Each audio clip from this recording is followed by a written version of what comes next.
नमस्ते विद्यार्थियों। अपना पिछली कक्षा में समास चल रहा था। समास में समास किसे कहते हैं, ये कैसे बनता है, तो ये चल रहा था। इसमें समास शब्द है वो सम धन आस से मिलकर बना है, जिसका शाब्दिक अर्थ होता है संक्षिप्त या छोटा करना। फिर समास की परिभाषा थी, दो या दो से अधिक शब्दों के मेल या संयोग को क्या कहते हैं, समास कहते हैं। दो या दो से अधिक शब्दों के मेल या संयोग को समास कहते हैं। समास होता है, इस समास में दो पद होते हैं, एक पूर्व पद होता है और दूसरा होता है उत्तर पद। पहले वाला जो शब्द है इसको पूर्व पद कहा जाता है और दूसरा जो शब्द है उसको उत्तर पद कहा जाता है। पहले वाले शब्द को पूर्व पद कहा जाता है और दूसरे वाले शब्द को उत्तर पद कहा जाता है।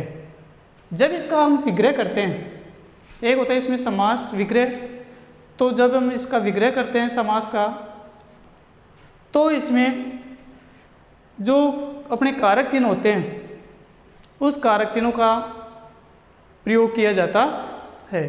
यानी समास विग्रह करते हैं तब कारक चिन्हों का प्रयोग किया जाता है, तो उसे कहते हैं समास विग्रह। और जब सामासिक शब्द किया जाता है, सामासिक मतलब समास जब बनाया जाता है, तब उसमें जो कारक चिन्ह होते हैं, विभक्ति चिन्ह होते हैं, उस विभक्ति चिन्हों को क्या कर दिया जाता है, हटा दिया जाता है। इस प्रकार से ये समास बनते हैं। फिर है अपने समास के प्रकार। तो जो समास है 6 प्रकार के होते हैं। कितने प्रकार के हैं? 6 प्रकार के होते हैं। पहला है अव्ययभाव समास, अव्ययभाव समास। दूसरा है तत्पुरुष समास। तीसरा है कर्मधारय समास। चौथा है द्विगु समास। पांचवा है द्वंद्व समास और छठा है बहुब्रीहि समास। तो अव्ययभाव समास जिसमें पहला पद प्रधान होता है, अव्ययभाव समास में पहला पद प्रधान होता है और इस समास का जो रूप, लिंग, वचन ये है, ये क्या होते हैं, अव्यय होते हैं। इसमें किसी प्रकार का कोई परिवर्तन नहीं किया जा सकता है, वह वैसे के वैसे ही रहता है। यानी पहला जो पद है अव्ययभाव समास में, पहला पद है वो अव्यय होता है। इस जो अव्यय पद है उसका जो रूप है, लिंग है, वचन है, इनमें किसी प्रकार का कोई परिवर्तन नहीं किया जा सकता है, तो उसे कहते हैं अव्ययभाव समास। दूसरा था तत्पुरुष समास। तो तत्पुरुष समास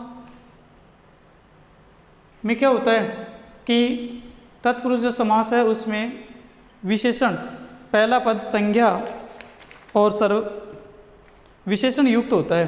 पहला पद संज्ञा और विशेषण युक्त होता है। तो जो विशेषण युक्त शब्द है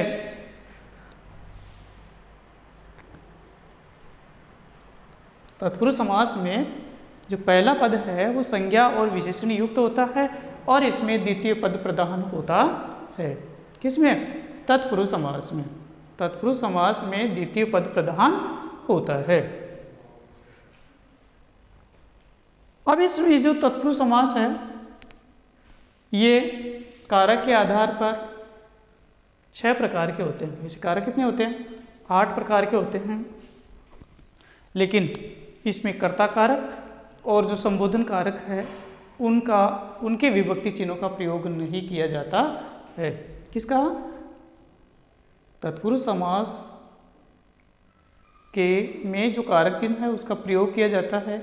उसमें अपने जो कारक 8 प्रकार के होते हैं उसमें से 2 प्रकार के कारक चिन्हों का प्रयोग नहीं किया जाता है। कौन से कारक चिन्ह का? कर्ता कारक और संबोधन कारक। इन 2 कारक चिन्हों का प्रयोग नहीं किया जाता है, बल्कि कर्म तत्पुरुष समास जिसका चिन्ह क्या होता है? को। तो इसमें जब समास किया जाता है तो इसमें को कारक चिन्ह का लोप हो जाता है। दूसरा है कर्ण कारक। कर्ण का मतलब इसमें कारक कर्ण कारक के जो विभक्ति चिन्ह है से के द्वारा होते हैं। तो जब इसका समास किया जाता है तो इसके विभक्ति चिन्ह जिससे के द्वारा है इसका क्या हो जाता है, लोप हो जाता है। उसके बाद होता है तीसरा संप्रदान तत्पुरुष समास।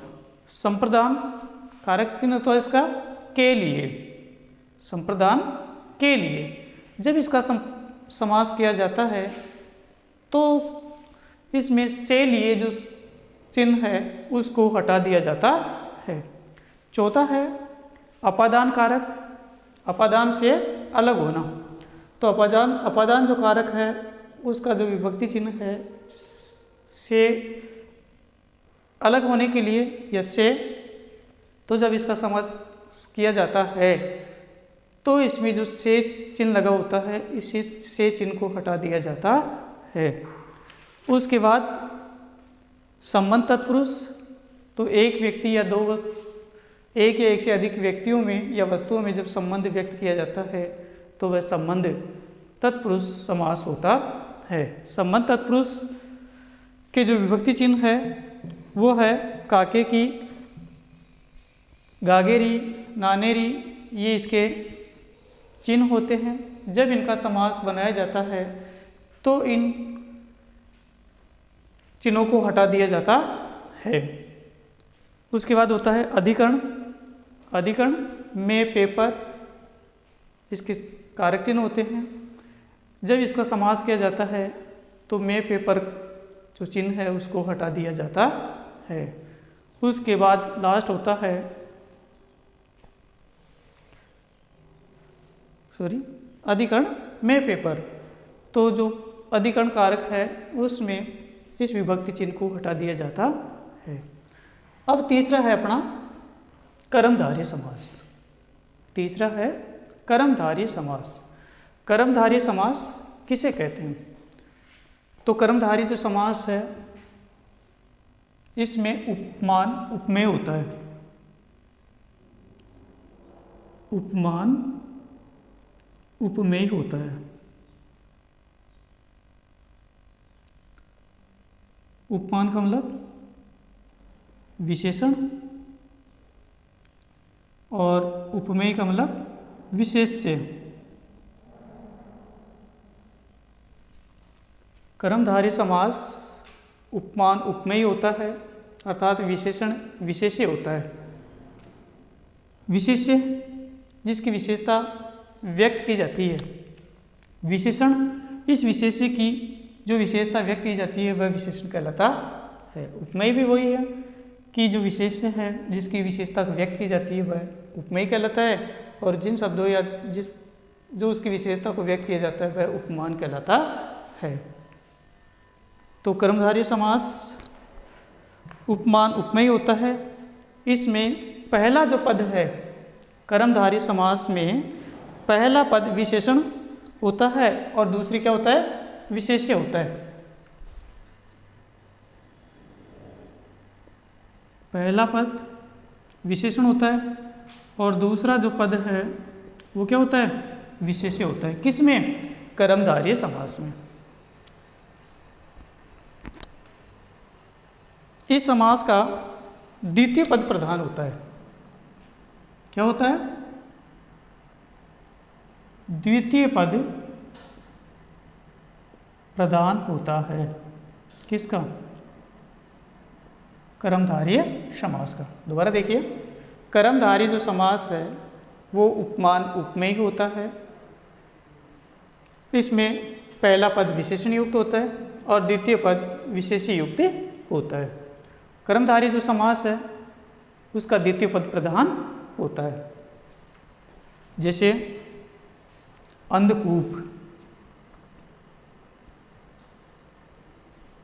अंधकूप, अंधकूप अंधा है जो कुआं,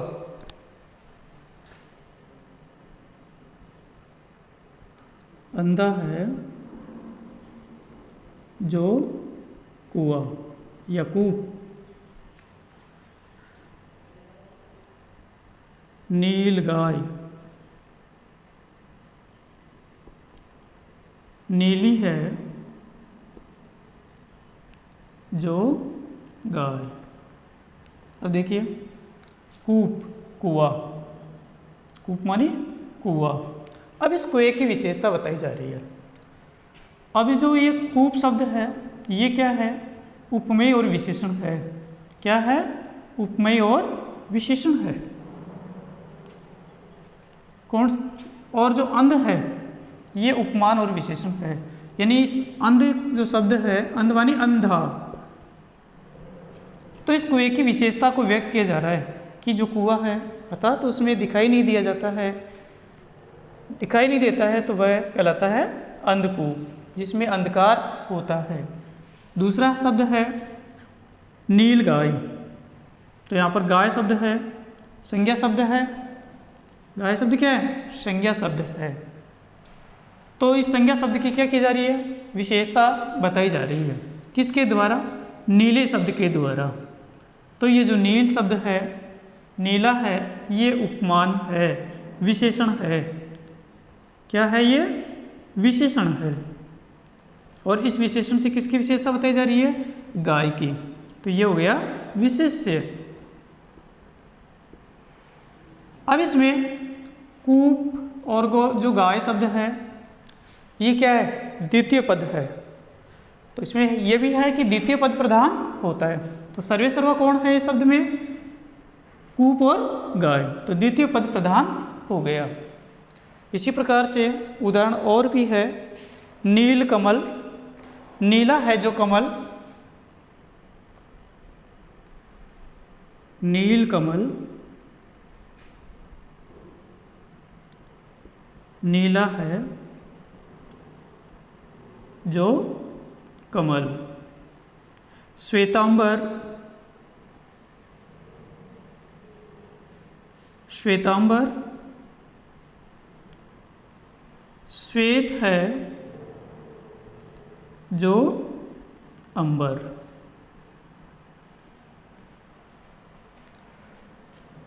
तो यहाँ पर जो कमल शब्द है, इस कमल की विशेषता बताई जा रही है। किसके आधार पर? नील के आधार पर। नीला जो रंग है, उस नीले रंग के आधार पर इसकी विशेषता बताई जा रही है कि जो कमल है वो कैसा है? नीला है। श्वेतांबर, अंबर का श्वेतांबर, श्वेत, श्वेत धन अंबर, इसका विग्रह करते हैं तो श्वेत धन अंबर। श्वेत मानी सफेद, श्वेत मानी सफेद, अंबर मानी वस्त्र। तो श्वेत वस्त्र वाला उसको कहा जाता है श्वेतांबर। जो श्वेत वस्त्र धारण करता है उसको क्या कहा जाता है? श्वेतांबर। तो यहाँ पर जो वस्त्र है उसकी विशेषता किसके आधार पर व्यक्त की जा रही है? श्वेत के आधार पर। सफ़ेद जो उसका रंग है उसके आधार पर उसकी विशेषता व्यक्त की जा रही है। तो इस प्रकार से जो कर्मधारय समास है उसमें उपमान और उपमेय होता है, अर्थात पहला जो पद है वो विशेषण और द्वितीय पद विशेष्य कहलाता है। पहले पद को विशेषण और दूसरे पद को विशेष्य कहते हैं। कर्मधारय समास में द्वितीय पद प्रधान होता है। इस प्रकार से ये कर्मधारय समास बनाया जाता है। अब उसके बाद चौथा है द्विगु समास। चौथा है द्विगु समास। द्विगु, द्वि मानी संख्यावाचक, दो।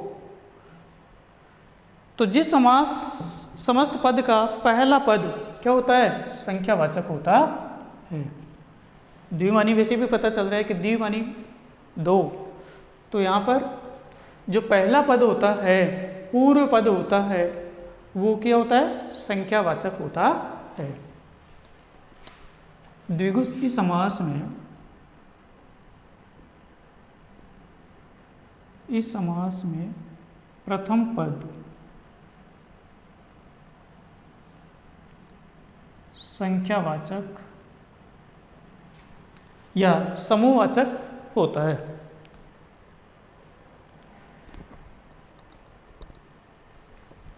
इस समास में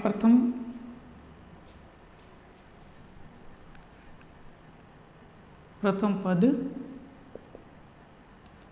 संख्यावाचक होता है और यह समूह विशेष का बोध कराते हैं।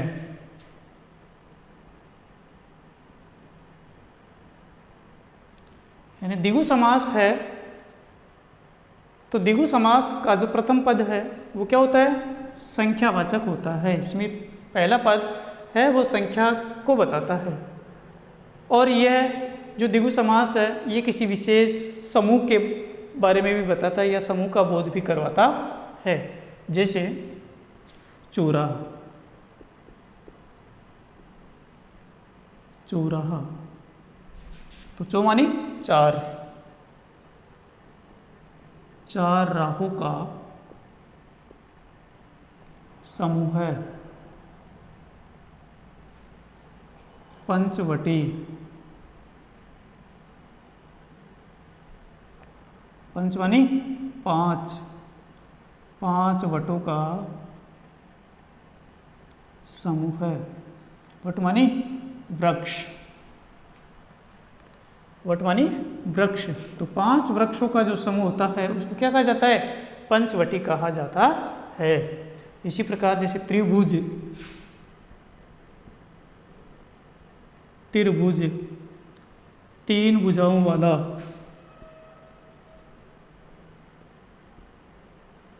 तीन भुजाओं वाला, उसको क्या कहा जाता है? त्रिभुज कहा जाता है। इसी प्रकार जैसे सप्ताह है,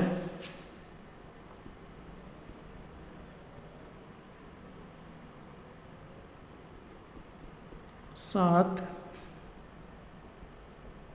दिनों का समूह है। सात दिन के समूह को क्या कहा जाता है? सप्ताह कहा जाता है। इसी प्रकार जैसे एकांकी, एक अंक का, एक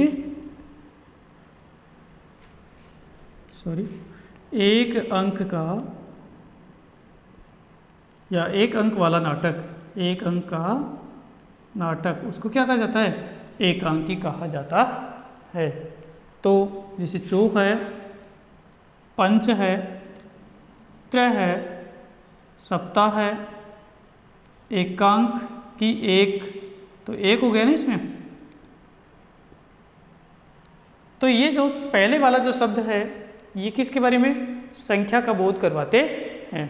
तो द्विगु जो समास है, इस द्विगु समास में जो पहला पद है वो संख्या का बोध करवाता है और यह किसी एक समूह विशेष का बोध करवाता है। इसलिए ये क्या कहलाता है?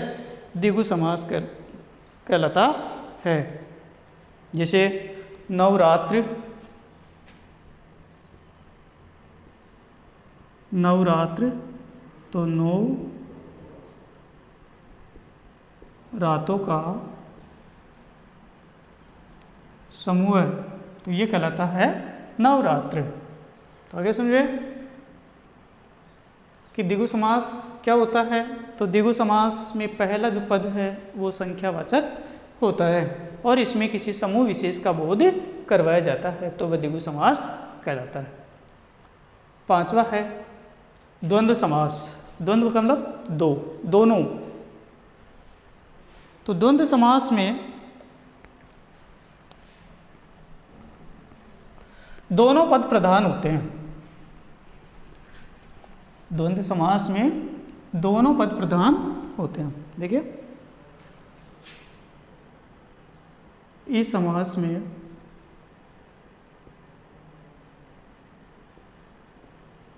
दोनों पद प्रधान होते हैं। वह ये दोनों शब्द किससे? योजक चिन्ह से। ये दोनों शब्द योजक चिन्ह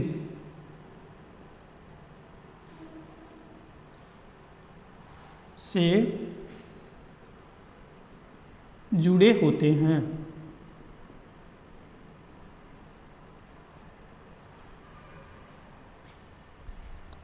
वह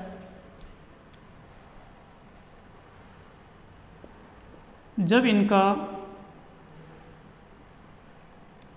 विग्रह किया जाता है तो इन शब्दों के बीच में इन शब्दों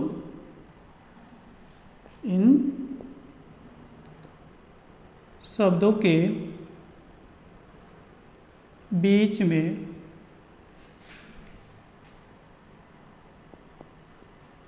और या अथवा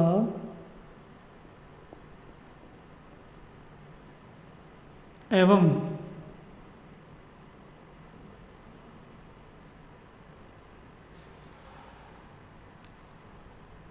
शब्द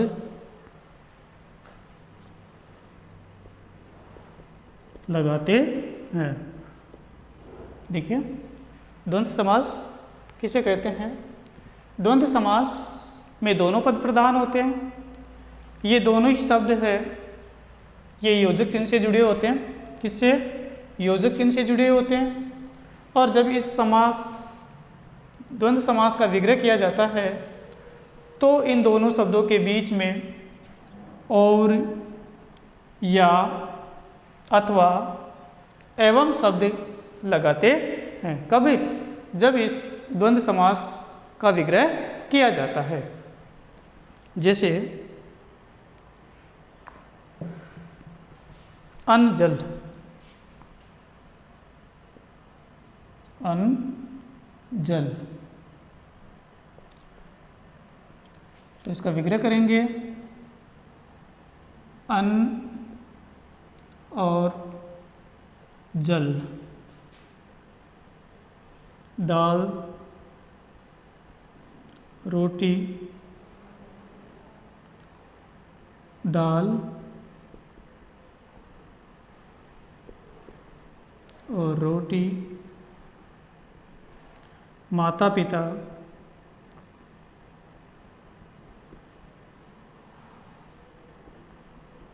माता और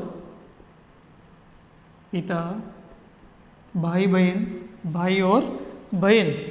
इस प्रकार से और भी है, जैसे 25, 5 और 20, पाप पुण्य, पाप पुण्य, पाप या पुण्य, पाप या पुण्य, उल्टा सीधा, उल्टा सीधा, उल्टा अथवा सीधा।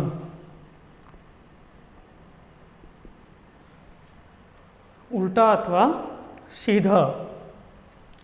तो इस प्रकार से जो द्वंद्व समास है, इस द्वंद्व समास में दोनों पद प्रधान होते हैं, अन्न और जल। इसमें किसी एक पद का महत्व नहीं है, बल्कि दोनों शब्द क्या है? समान है, दोनों का ही महत्व है। दाल रोटी है, माता पिता है, पाप और पुण्य है, उल्टा और सीधा है, भाई और बहन है, भाई और बहन, तो भाई और बहन दोनों का क्या है? महत्व है। तो इसका विग्रह करेंगे तो भाई और बहन। जब इसका सामासिक किया जाता है तो इस और शब्द को हटा दिया जाता है। तो जब सामासिक शब्द किया जाता है तब ये बीच वाले जो विभक्ति चिन्ह है, इस विभक्ति चिन्हों को क्या करते हैं? हटा देते हैं। और है जैसे उदाहरण सुख दुख,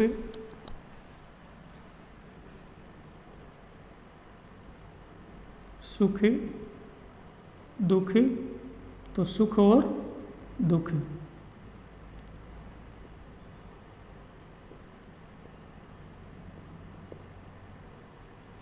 तो इस प्रकार से इसका विग्रह किया जाता है। तो आगे समझिए द्वंद्व समास किसे कहते हैं। द्वंद्व समास में दोनों पद प्रधान होते हैं। ये जो द्वंद्व समास है इसमें दोनों जो शब्द होते हैं वो योजक चिन्ह से जुड़े होते हैं। जब इसका विग्रह किया जाता है तो विग्रह करने पर और, या, अथवा, एवं आदि शब्द लगाए दोनों के बीच में लगाए जाते हैं। इस प्रकार से समास विग्रह किया जाता है। अब लास्ट है बहुब्रीहि समास।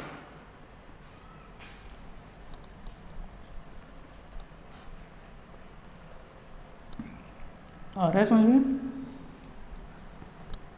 बहुब्रीहि समास, तो बहुब्रीहि समास किसे कहते हैं। तो बहुब्रीहि जो समास है, इस बहुब्रीहि समास में दोनों जो पद होते हैं, इस दोनों पद में कोई भी पद प्रधान नहीं होता है। बहुब्रीहि समास में दोनों ही पद प्रधान नहीं होते हैं, बल्कि ये किसी और की ओर, किसी दूसरे की ओर इशारा करते हैं, संकेत करते हैं, यानी तीसरे पद की ओर संकेत करते हैं। दोबारा देखिए, बहुब्रीहि समास जिस पद में कोई पद प्रधान नहीं हो, बल्कि ये दोनों ही पद मिलकर के किसी तीसरे पद की ओर संकेत करते हैं, तो उसे बहुब्रीहि समास कहते हैं। यानी बहुब्रीहि समास में कोई पद प्रधान नहीं होता है, कोई पद प्रधान नहीं होता है, बल्कि दोनों ही पद मिलकर के किसी तीसरे पद की ओर संकेत करते हैं, तो उसे बहुब्रीहि समास कहते हैं। इस समास में कोई पद प्रधान नहीं होता है। इस समास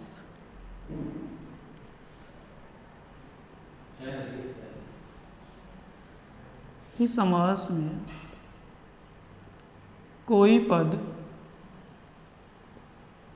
प्रधान नहीं होता है।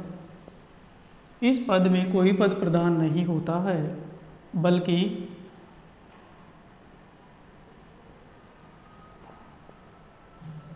दोनों पद मिलकर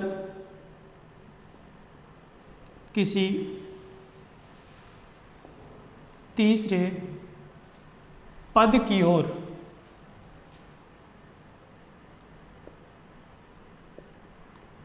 और संकेत करते हैं, तो उसे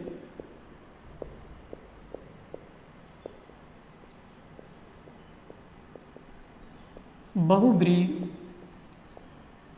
समास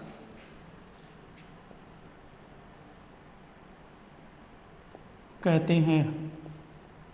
देखिए, बहुब्रीहि जो समास है इसमें कोई भी पद प्रधान नहीं होता है, बल्कि ये दोनों पद मिलकर के किसी तीसरे पद की ओर संकेत करते हैं, तो उसे बहुब्रीहि समास कहते हैं। जैसे नीलकंठ, नीलकंठ, तो नीला है जिसका कंठ,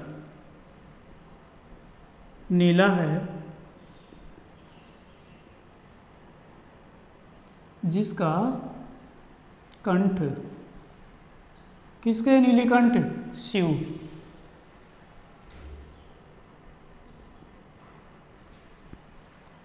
नीला है जिसका कंठ, तो शिव।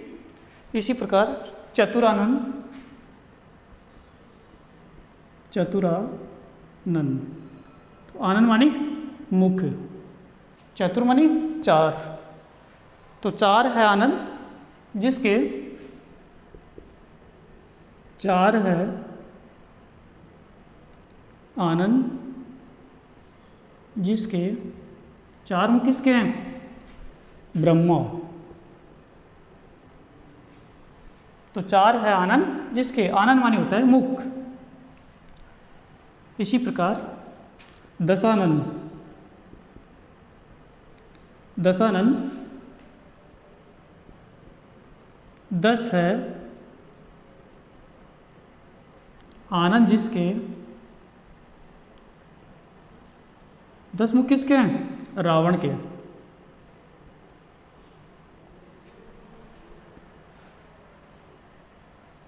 और है जैसे वीणा पाणी, वीणा पाणी, वीणा है, वीणा है जिसके पाणी में, पाणी मानी हाथ, वीणा है जिसके पाणी में, अर्थात वीणा किसके हाथ में होती है? सरस्वती।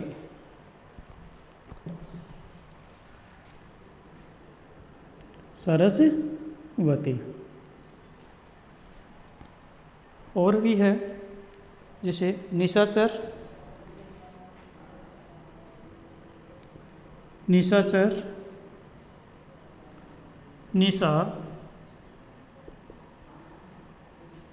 में विचरण करने वाला, रात्रि में विचरण करने वाले को क्या कहा जाता है? राक्षस।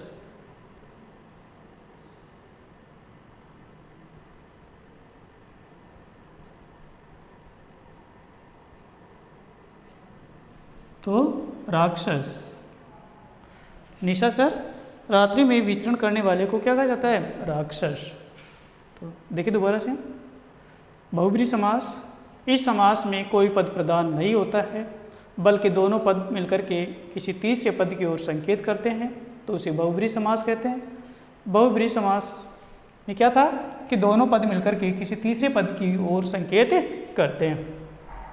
तो नीलकंठ, नीला है कंठ जिसका, तो दोनों पद नीला हो गया और कंठ हो गया, दो शब्द, दो पद है, और दोनों ही पद है, उस दोनों पदों का कोई महत्व नहीं है, बल्कि ये दोनों ही पद मिलकर के क्या करते हैं? किसी तीसरे पद की ओर संकेत कर रहे हैं। तो तीसरा पद कौन सा निकला?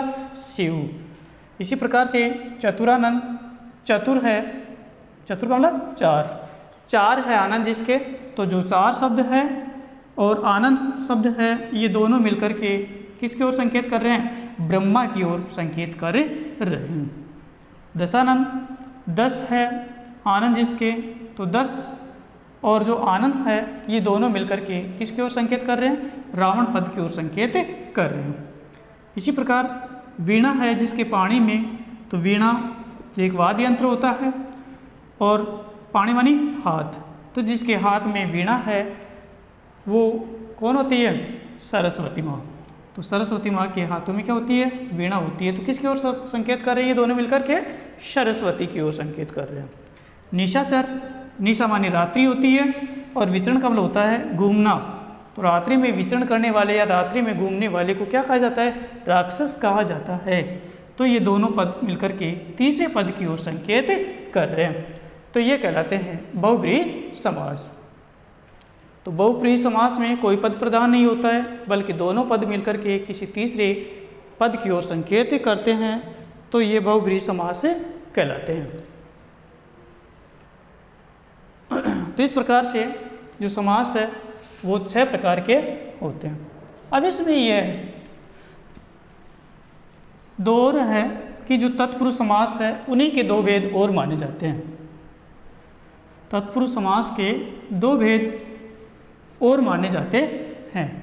एक होता है नन तत्पुरुष समास और एक होता है अलुक तत्पुरुष समास। नन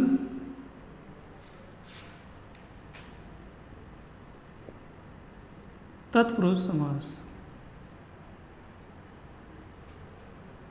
और दूसरा है अलुक समास।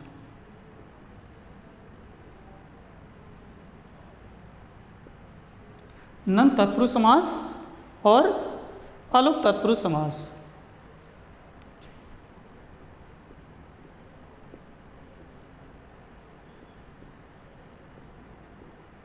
ये तत्पुरुष समास के दो अन्य और भेद होते हैं।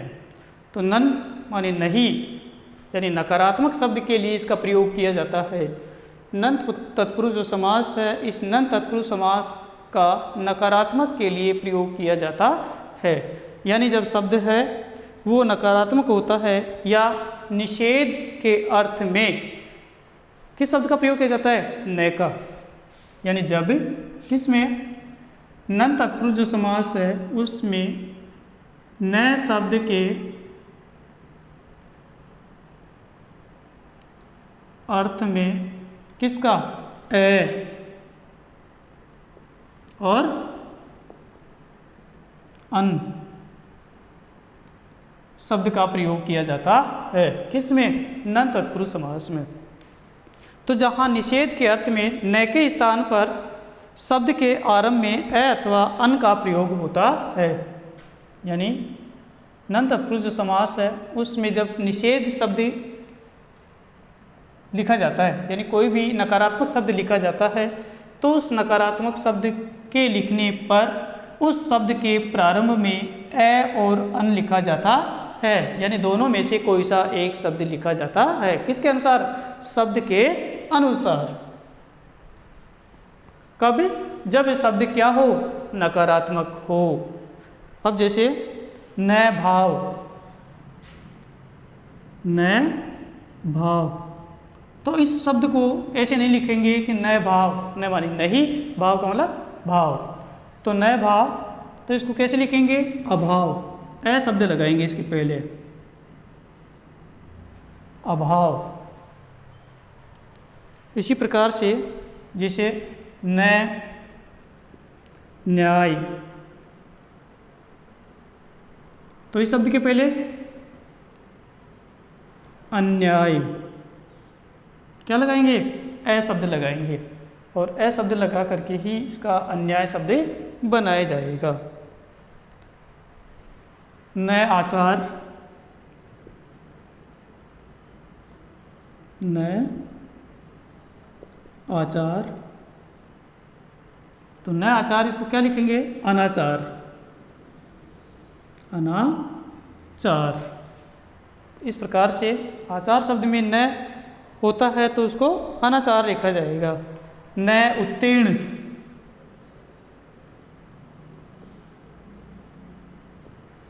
न उत्तीर्ण, तो इस शब्द को कैसे लिखेंगे? अनुत्तीर्ण, अनुत्तीर्ण। इसी प्रकार जैसे न संभव, तो असंभव।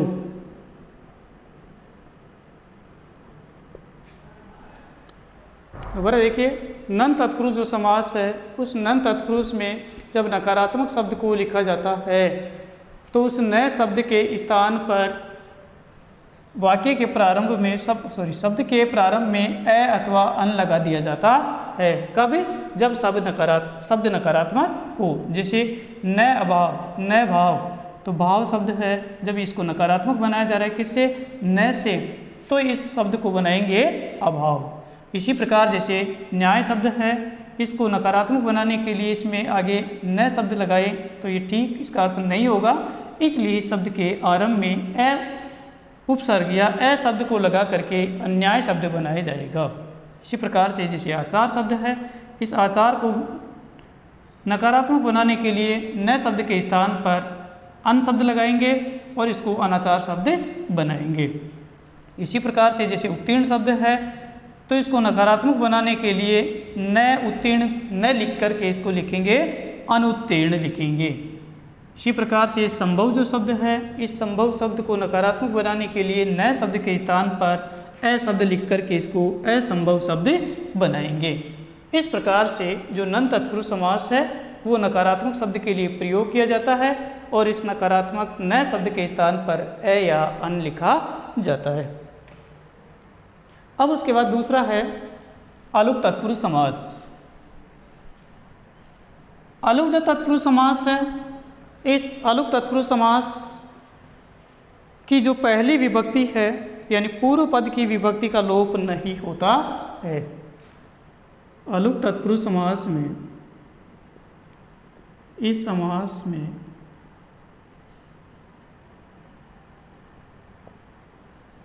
पहले पद की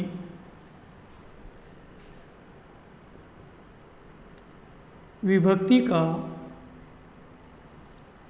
लोप नहीं होता है। अलुक तत्पुरुष जो समास है, उस अलुक तत्पुरुष समास की जो पहली विभक्ति है उसका लोप नहीं होता है, वह वैसी की वैसी ही रहती है, तो उसे कहते हैं अलुक तत्पुरुष समास। जैसे मनसिज, मनसिज, तो इसका मानस मनसी धन जय, तो इसका विग्रह करें। मनसी का मतलब मन में, जय का मतलब उत्पन्न होना, तो मन में उत्पन्न होने वाला उसको कहा जाता है कामदेव। कामदेव, तो पहला क्या था, पहले पद की विभक्ति का लोप नहीं होता है। तो मनसिज, तो मनसी धन जय, तो मनसी का मतलब मन में और जय का मतलब उत्पन्न, तो मन में उत्पन्न होने की भावना को कहा जाता है कामदेव। इसी प्रकार से जैसे खेचर, खेचर, जब इसका विग्रह करेंगे तो खे धन चर, खे मानी आकाश और चर मानी विचरण,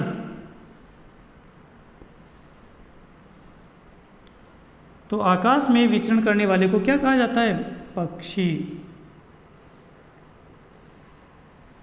जैसे बहुब्रीहि समास होता है, ठीक उसी प्रकार से अलुक तत्पुरुष समास भी होता है, क्योंकि इसमें भी इस शब्दों के आधार पर इसका अर्थ निकाल करके तीसरे शब्द की उत्पत्ति की जाती है।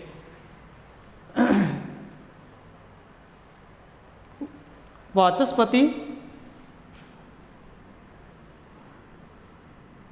वाचस्पति यानी वाच धन पति, तो वाच मानी वाणी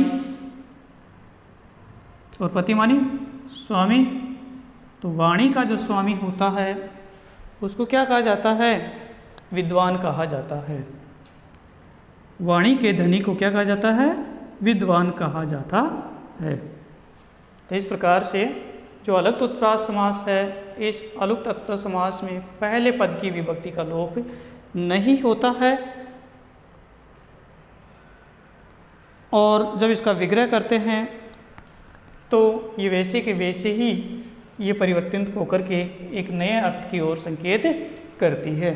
तो ये होता है अलुक तत्पुरुष समास। तो इस प्रकार से जो समास है वो 6 प्रकार के होते हैं: अव्ययभाव समास, तत्पुरुष समास, कर्मधारय समास, द्विगु समास, द्वंद्व समास, बहुब्रीहि समास। बहुब्रीहि, इसमें जो 2 समास अन्य तत्पुरुष समास के और माने गए हैं। नन तत्पुरुष समास, जो नकारात्मक शब्द के स्थान पर ए अथवा अन शब्द का प्रयोग किया जाता है। अलुक समास है, इसमें पहले पद की विभक्ति का लोप नहीं होता है और किसी अन्य शब्द को बनाया जाता है। इस प्रकार से ये जो अलुक तत्पुरुष समास है इसका निर्माण होता है। इस प्रकार से अपने ये जो समास है वो है कि समास किसे कहते हैं, समास की परिभाषा लिखिए, समास के प्रकारों का वर्णन कीजिए, या फिर ऐसे होता है कि किसी भी 2 समासों के नाम दे करके उसकी परिभाषा पूछ ली और अन्य उदाहरण सहित उसको पूछा जाता है। तो इस प्रकार से ये समास शब्द बनाए जाते हैं।